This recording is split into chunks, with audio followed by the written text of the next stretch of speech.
السلام علیکم ناظرین، فیس بک لائیو میں خوش آمدید۔ یہ ہمارا دوسرا سیشن ہے جس میں ہمارے ساتھ وزیر صحت اور special assistant to prime minister on health doctor Zafar Mirza sahab موجود ہوتے ہیں۔ آپ ان سے صحافیوں کے پوچھے ہوئے سوالات کے جوابات تو سنتے رہتے ہیں، لیکن فیس بک لائیو میں ہماری کوشش یہ ہوتی ہے کہ ہمارے عام ناظرین جو ہیں اور فیس بک کے جو دوست ہیں وہ ان کے ذہن میں جو سوال ہیں ان کے ہم جوابات دے سکیں۔ تو آئی ویلکم ڈاکٹر صاحب، تھینک یو ویری مچ۔ جیسے میں ذکر کر رہا تھا کہ اس سیشن کا مقصد جو ہے وہ عام جو ہمارے شہری ہیں ان کے ذہن میں جو سوال ہوتے ہیں ہم کوشش کرتے ہیں کہ وہ کامنٹس میں وہ بھیجیں اور ہم وہ آپ سے پوچھ سکیں۔ So thank you very much. پہلے سوال کی طرف بڑھتے ہیں۔ پہلا سوال جو ہے ویسے وہ جنرل ہے۔ عام طور پہ لوگ یہ جاننا چاہ رہے ہیں کہ اس وقت پاکستان کرونا کے حوالے سے کہاں کھڑا ہے اور نمبر جو اوپر نیچے ہوتے رہتے ہیں ان کو آپ کیسے دیکھتے ہیں؟ جی بہت شکریہ ڈاکٹر زین۔ پاکستان جی اس وقت اپنے جو آؤٹ بریک کے ایسے مرحلے میں ہے کہ جہاں ابھی صورتحال جس کو مانیٹر کر رہے ہیں اس کے مطابق ہمارے کیسز ابھی بڑھ رہے ہیں اور ڈیتھس بھی بڑھ رہی ہیں اور ٹیسٹس بھی بڑھ رہے ہیں۔ لیکن آپ مجھے فوراً شاید یہ یاد کرائیں گے کہ پچھلے چند دنوں کے اندر کچھ کیسز بھی کم ہوئے، کچھ ٹیسٹ بھی کم ہوئے، کچھ ڈیتھس بھی کم ہوئیں۔ تو عرض یہ ہے کہ یہ ہم اس کے بارے میں بڑا محتاط رویہ اپنائے ہوئے ہیں۔ یقیناً جو پازیٹیوٹی تھی وہ کچھ کم ہوتی ہوئی نظر آئی ہمیں۔ تقریباً 16% تک پہنچ گئی تھی، یہ 23% تک ہوتی تھی تو یہ 16% تک پہنچ گئی۔ ٹیسٹوں کی پازیٹیوٹی؟ جی، ٹیسٹوں کی پازیٹیوٹی۔ اسی طرح کل جو ہماری ڈیتھس تھیں جو کہ کئی دنوں سے 100 سے اوپر جا رہی تھیں، کل وہ 60 تھیں۔ لیکن اس طرح کی فلکچویشنز جو ہے نا، اس طرح کا اتار چڑھاؤ جو ہے وہ ہو جاتا ہے اور اس کی بہت ساری وجوہات ہوتی ہیں۔ کچھ وجوہات آپ کو پتہ لگ جاتی ہیں، کچھ وجوہات پتہ نہیں بھی چلتی۔ تو اس سلسلے میں ایک رجحان نظر تو آ رہا ہے، لیکن میں اس کے بارے میں بھی بڑا محتاط ہوں۔ میں بالکل کوئی پری میچور اس کے بارے میں اسٹیٹمنٹ نہیں دینا چاہتا، لیکن میں یہی کہوں گا کہ اس وقت ہمیں تمام لوگوں کو پاکستان میں یہی سمجھنا چاہیے کہ پاکستان میں کیسز کی تعداد بھی بڑھ رہی ہے۔ ہمارا ابھی دیکھیں نا، آج کا اگر میں آپ کو نمبر بتاؤں تو جو لوگ وینٹیلیٹرز پہ ہیں وہ تقریباً رفلی اسپیکنگ 550 لوگ ہیں۔ اگر 550 لوگوں کو اگر وینٹیلیٹرز پہ ہیں تو اگر ہمیں یہ پتہ ہے کہ اس میں سے 85 سے 90% لوگ جو ہیں وہ جانبر نہیں ہو سکیں گے، تو بالکل بڑا آسان ہے یہ اندازہ لگانا کہ آنے والے دنوں میں جو اموات ہیں وہ بڑھیں گی۔ تو لہٰذا قطعاً میرا خیال ہے کہ کسی ابھی ایسی خوش فہمی میں نہیں جانے کی ضرورت کہ جیسے کہ پاکستان میں کوئی جسے لوگ کہتے ہیں کہ پیک آ گئی ہے، پلیٹو ہو گیا ہے اور ہم شاید نیچے جا رہے ہیں، ایسی ابھی قطعاً بات نہیں ہے۔ ہمیں تمام تر وہ احتیاطی تدابیر، وہ احتیاطی رویے، وہ تمام SOPs اور پروٹوکولز، گائیڈ لائنز جو ہم نے جاری کیے ہوئے ہیں ان کی جتنی اب ضرورت ہے شاید اس سے پہلے اس کی ضرورت نہیں تھی، اور آنے والے کئی ہفتوں کے دوران ہمیں بہت یعنی جسے کہتے ہیں نا ریلیجسلی ان کے اوپر عمل کرنے کی ضرورت ہے۔ رائٹ۔ سو نمبر جو ہیں وہ تھوڑے بہت کم اگر ہو بھی رہے ہیں تو احتیاط کی ضرورت ابھی بھی ہے، خطرہ ابھی بھی موجود ہے، اور خطرے کے ریفرنس سے ہی جو ہمیں اگلا سوال ہے جو لوگ جاننا چاہتے ہیں، ان کے ذہن میں خیال آتا ہے کہ بیمار ہونے کی صورت میں کتنا پریپیئرڈ ہے سسٹم ان کے لیے۔ وہ مختلف طرح کی رائے وہ دیکھنے کو ملتی ہیں انہیں اور پڑھنے کو۔ سو تھوڑا سا بتائیے کہ سسٹم کو کیسے پریپیئرڈنیس میں آپ دیکھتے ہیں؟ ہماری جو حکمت عملی ہے جی، یہ اس کا دوسرا اہم جزو ہے۔ پہلا کیا ہے؟ پہلا وہ ہے جس کا میں نے جواب دے دیا ابھی آپ کو، کہ ہم نے بیماری کے پھیلاؤ کو ابھی بھی کیسے روکنا ہے، اس کے لیے SOPs پہ عمل اور اس کے لیے اسمارٹ لاک ڈاؤن کی اسٹریٹجی۔ اب یہ ہے کہ اگلا کویشچن یہ ہے کہ جو لوگ شدید بیمار ہو جائیں گے، کیا ان کی دیکھ بھال کے لیے ہمارے جو ہسپتال ہیں اور خاص طور پہ جو سرکاری ہسپتال ہیں ان کی یہ استعداد ہے اور وہ ان کی یہ کیپیسٹی ہے کہ وہ یہ کر سکتے ہیں کہ نہیں؟ تو اس حوالے سے ہماری پچھلے کئی ہفتوں سے NCOC کے اندر، NCOC is national command and operation centre, NCOC کے اندر اس کے اوپر ہم نے کئی گھنٹے سرو کیے ہیں، بڑی پلاننگ کی ہے، اور اپنی جو ہمارا تخمینے ہیں ان کو سامنے رکھتے ہوئے ایک صوبوں کے ساتھ مل کے پلاننگ کی ہے کہ ان ہسپتالوں میں، کہ جن ہسپتالوں میں کرونا مریضوں کا علاج ہو رہا ہے کرٹیکل کیئر کے حوالے سے، ان کو کیسے ہم امپروو کر سکتے ہیں اور ان میں کیسے ان کی استعداد جو ہے وہ بڑھا سکتے ہیں، ان کی کیپیسٹی کیسے بڑھا سکتے ہیں۔ یہاں ایک چیز سمجھنی بہت ضروری ہے، ہم جب اسلام آباد میں بیٹھ کے یہ فیصلے کرتے ہیں یا اس کے بارے میں تجزیے کرتے ہیں تو یہ وفاقی حکومت ہے جو کہ سوچ رہی ہے پورے پاکستان کے بارے میں اور بشمول اسلام آباد کیپٹل ٹیریٹری۔ لیکن 18ویں ترمیم کے بعد ایکچولی ہیلتھ کی جو تمام تر ذمہ داری ہے وہ تو صوبوں کی ہے۔ ایگزیکٹلی۔ اور صوبے اپنے تئیں ان تخمینوں کو سامنے رکھتے ہوئے خود بھی بڑا کام کر رہے ہیں، چاہے وہ پنجاب ہے، چاہے وہ KP ہے، چاہے وہ سندھ ہے اور چاہے وہ بلوچستان ہے۔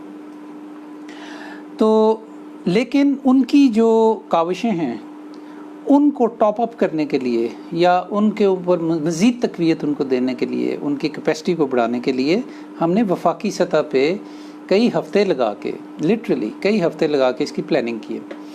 اس پلاننگ کا لب لباب یہ ہے کہ ہم نے چونکہ اب تک ہمیں کافی اب تجربہ بھی ہو گیا ہے کہ کس قسم کی سہولیات جو ہیں ہسپتالوں کے اندر جو شدید علیل مریض ہیں ان کو چاہیے ہوتی ہیں، تو اس چیز کو سامنے رکھتے ہوئے ہمیں یہ اب پتہ ہے کہ ایکچولی ہمیں مزید بیڈز کی ضرورت ہے، مزید آکسیجن کی ضرورت ہے، مزید ہیومن ریسورس کی ضرورت ہے، یعنی ڈاکٹرز، نرسز اور پیرامیڈکس۔ ہمیں بائی پیپس اور سی پیپ جو وینٹیلیٹر ہیں ان کی ضرورت ہے، اور جو انٹیوبیشن کے لیے وینٹیلیٹرز یوز ہوتے ہیں ان کی ضرورت ہے، اور ان کے ساتھ بہت ساری منسلک چیزیں ہوتی ہیں، ایکوپمنٹ ہوتا ہے جس کی ضرورت۔ تو ان تمام چیزوں کی پیکیجنگ کرتے ہوئے 30 جون تک ہم انشاءاللہ تعالی تمام صوبوں میں 1000 سے زیادہ جو یہ پورا جو پیکیج ہے، ایک بیڈ اور اس کے ساتھ یہ تمام لوازمات، وہ ہم مکمل کر پائیں گے جون کے آخر تک، جس کا مطلب یہ ہے اگلے کچھ دنوں کے اندر، ٹھیک۔ اور اس پہ بے تحاشا اس وقت کام ہو رہا ہے، اور اسی طرح جولائی کے آخر تک ہم مزید 1100 بیڈز جو ہیں وہ پروونسز کو دے چکے ہوں گے، ٹھیک ہے جی۔ یہ جو پلاننگ ہے، میں دوبارہ دہراتا ہوں، یہ پلاننگ صرف ہم نے یہاں پہ بیٹھ کے نہیں کی، یہ ہم نے صوبوں سے ان کی ضروریات مانگی ہیں، کیونکہ وہ بہتر ہمیں بتا سکتے ہیں کہ وہ آلریڈی اپنے نظام کو بہتر کرنے کے لیے کیا کچھ کر چکے تھے اور اس میں مزید کیا گنجائش محسوس کرتے تھے کہ اس کو مزید تقویت دی جائے۔ یہ بہت بڑا کام ہے۔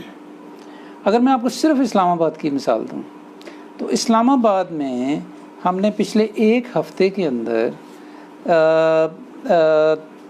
تقریباً 200 اس طرح کے بیڈز کا اضافہ کیا، اور اس وقت میں آپ کو ایک اور بات بتا دوں کہ پورے پاکستان میں جو اس وقت وینٹیلیٹرز مختص کیے گئے ہیں کووڈ پیشنٹس کے لیے، اس وقت ایز وی اسپیک آج کے دن ان کا صرف 37% یوز ہو رہا ہے۔ دوسرے لفظوں میں 67% نہیں 63% ابھی بھی فارغ ہے، ٹھیک۔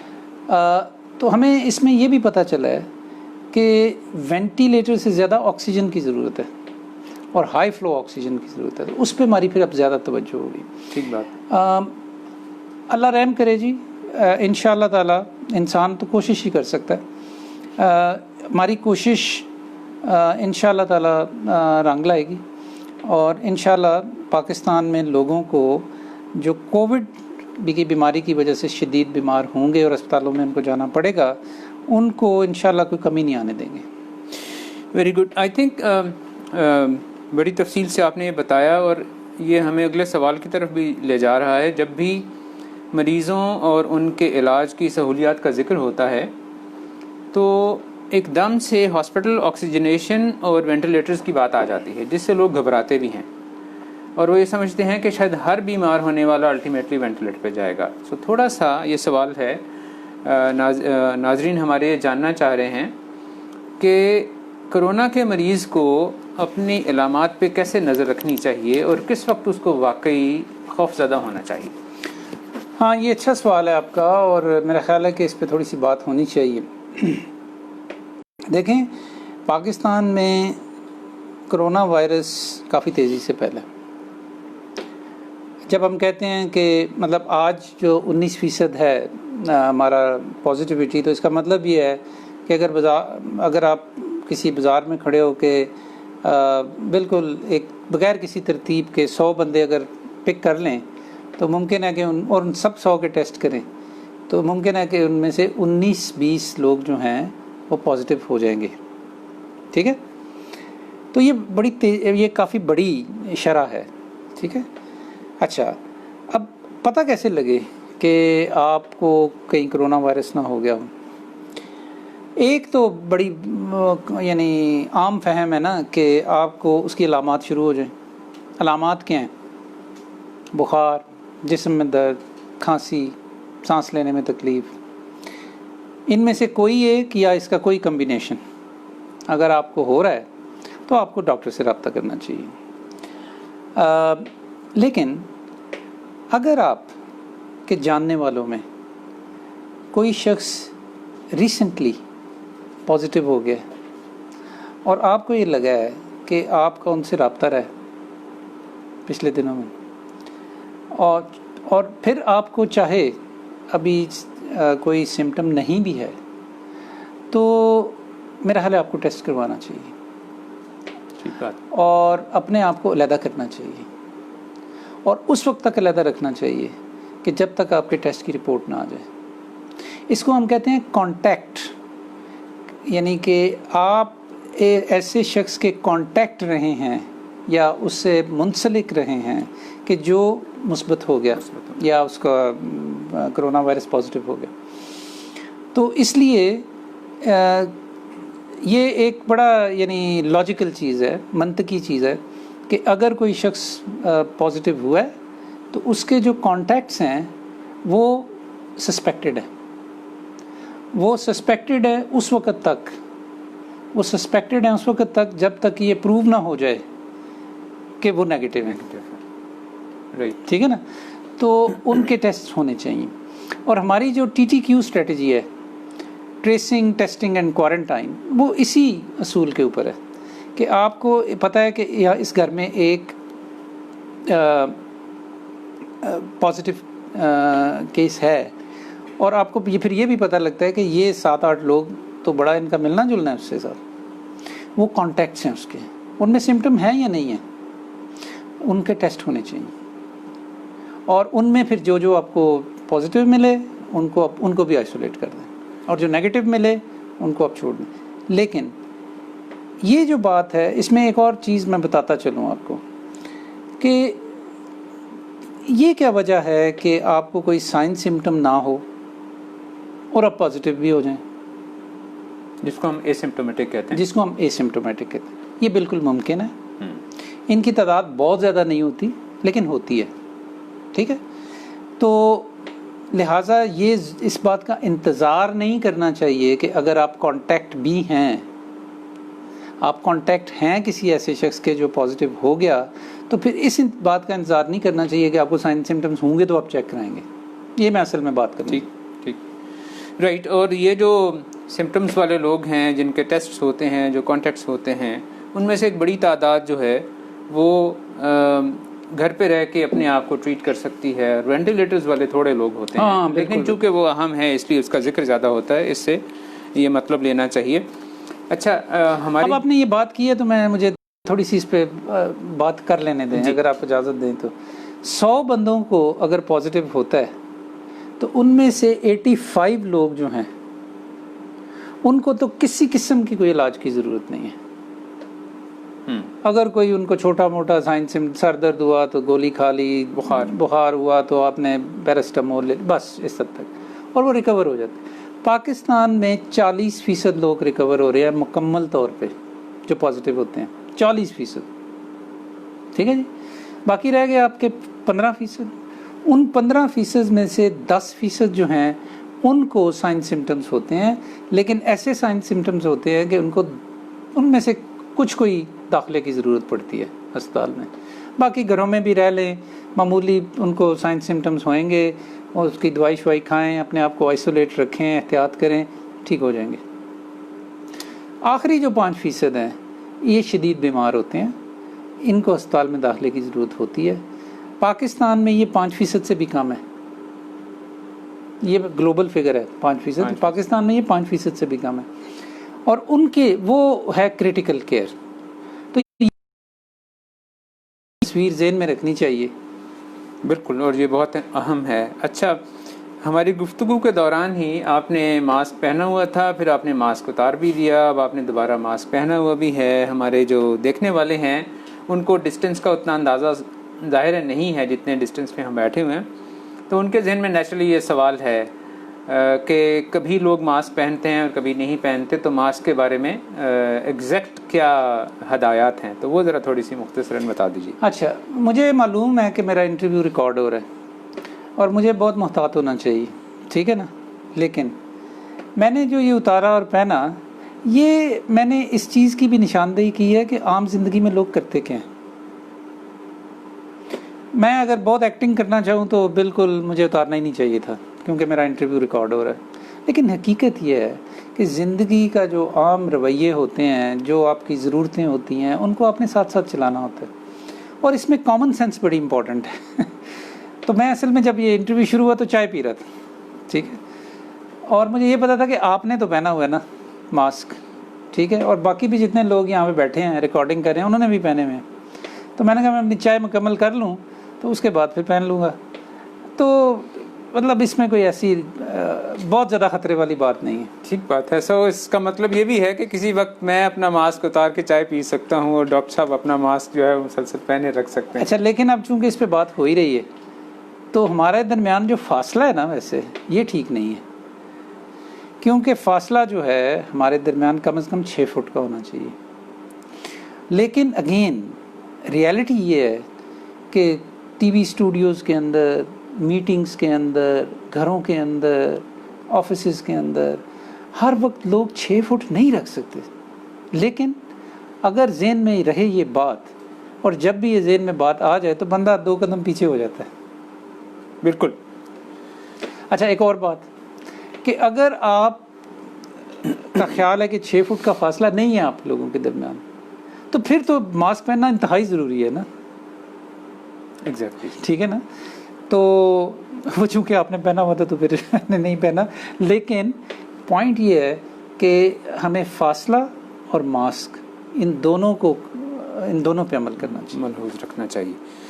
اچھا, پچھلے سیشن میں جب ہم بیٹھے ہوئے تھے تو ایک ذکر ہوا تھا کہ لوگوں میں اس بارے میں بڑا خوف ہے, یا ان کے اندر یہ افواہ ہے یا تشویش ہے کہ جو لوگ فوت ہو جاتے ہیں کرونا سے, ان کی میت ہاسپٹلز رکھ لیتے ہیں اور وہی اس کی تدفین کرتے ہیں.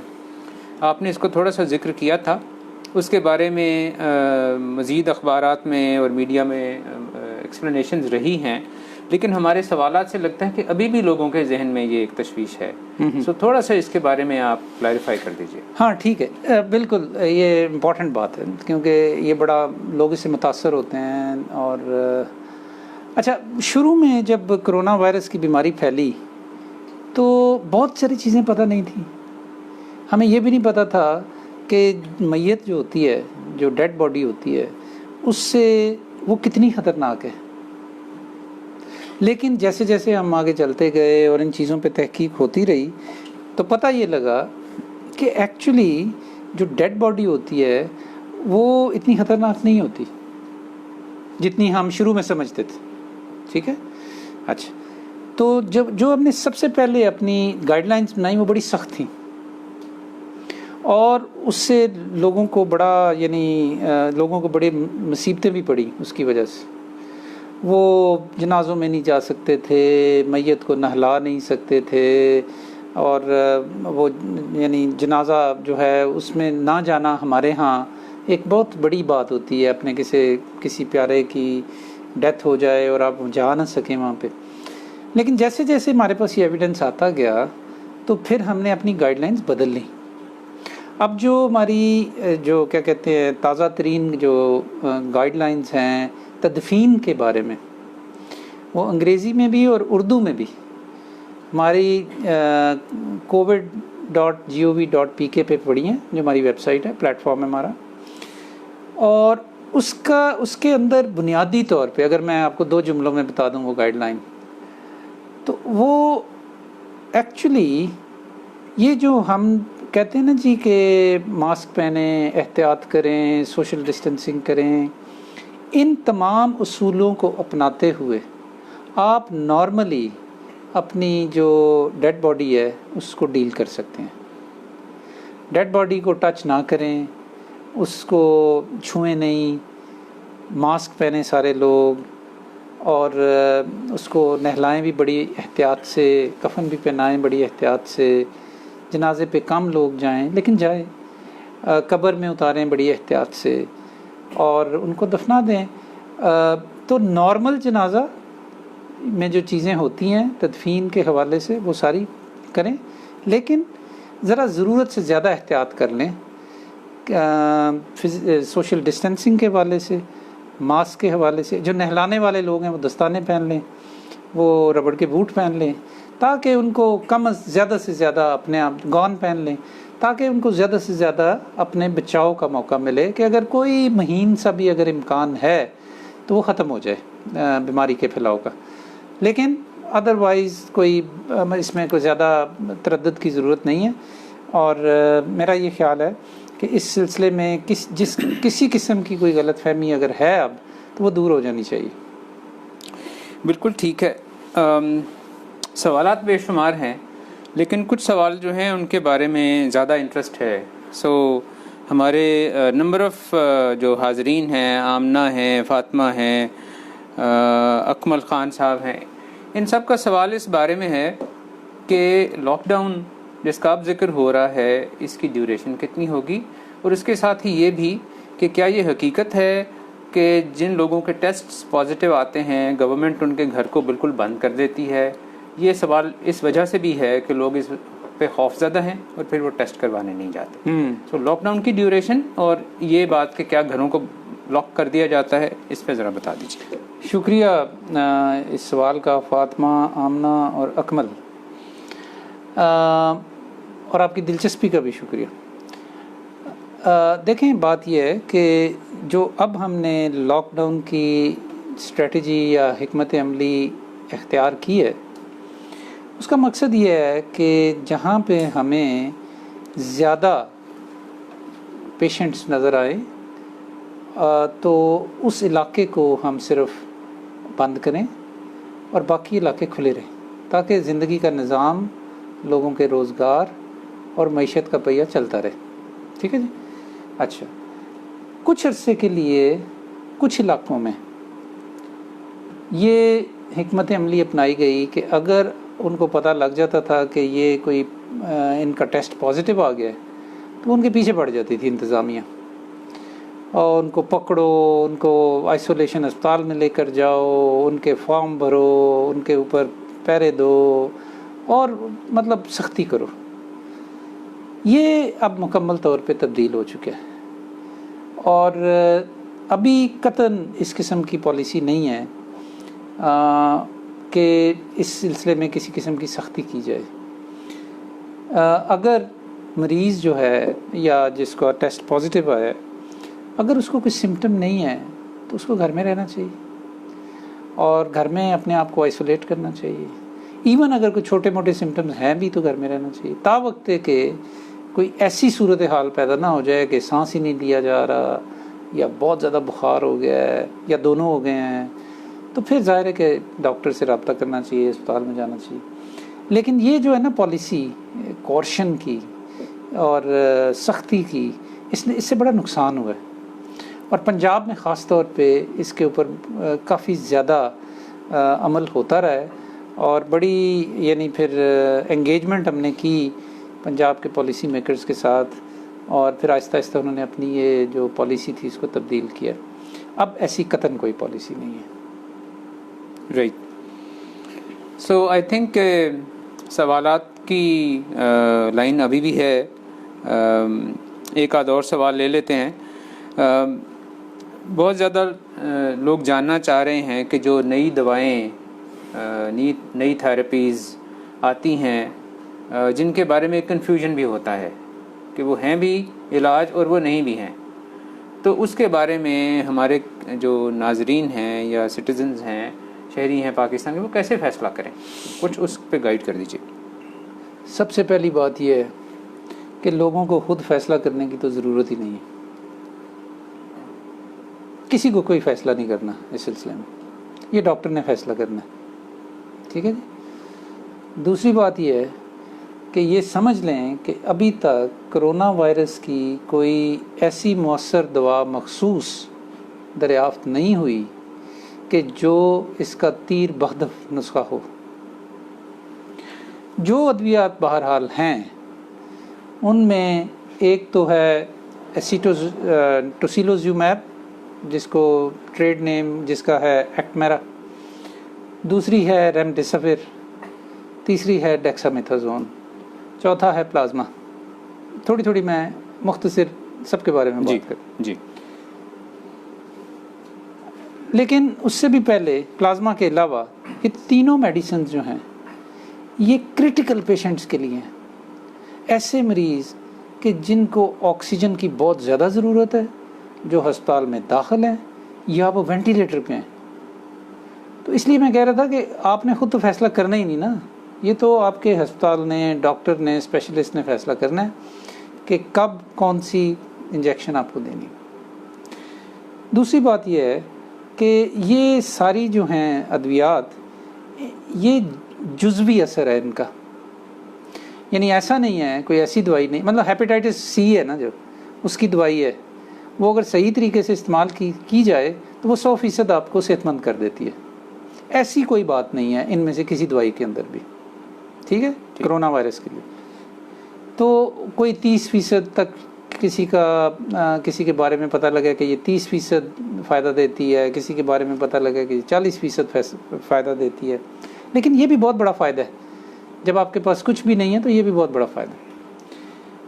پاکستان میں حکومت نے ان دونوں ادویات کے بارے میں بڑا محتاط رویہ اپنایا, لیکن ساتھ ساتھ پھر ہم نے ان دونوں ادویات کو دستیاب بھی کیا, اور دستیاب اس طریقے سے کیا کہ وہ عام لوگ خود استعمال نہ کرنا شروع کر دیں. لہٰذا اس کو ہسپتالوں کے ساتھ, پرسکرپشن کے ساتھ, ماہر جو ہے طبی جو ماہر ہے, اسپیشلسٹ جو ہے, وہ اس کو دیکھے گا, علاج کرے گا. مہنگی ادویات ہیں, سوائے ڈیکسامیتھازون کے مہنگی ادویات.